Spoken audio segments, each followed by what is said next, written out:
en dat selfs al moet ek doodgaan, dat dit nog steeds tot die Here se eer gebruik kan word.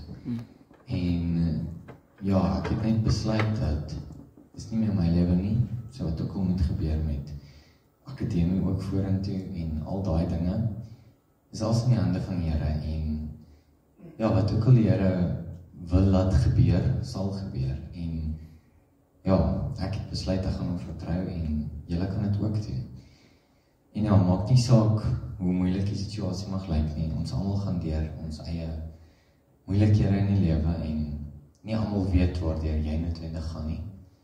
En een ding wat ek ook besef het al deur hierdie alles is jy moet nie jouself vergelyk met ander mense nie, jy moet jouself vergelyk met verlede self, maar jy moet ook uitsien na die toekoms vorentoe.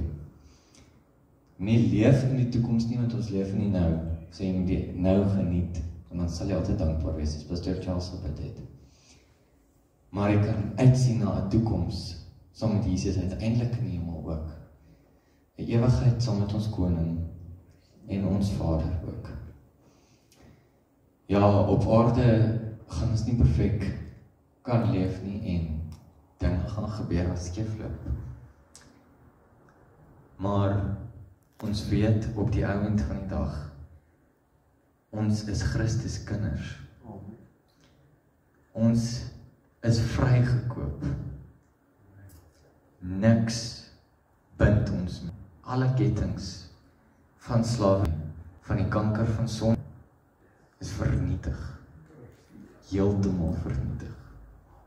Niks hou ons terug nie, behalwe jou geloof. So vertrou die Here met alles wat jy het. Selfs al is dit die kleinste dingetjie. Kos vir die dag, of 'n slaapplek vir die aand, of 'n eksamen van môre. Vertrou die Here.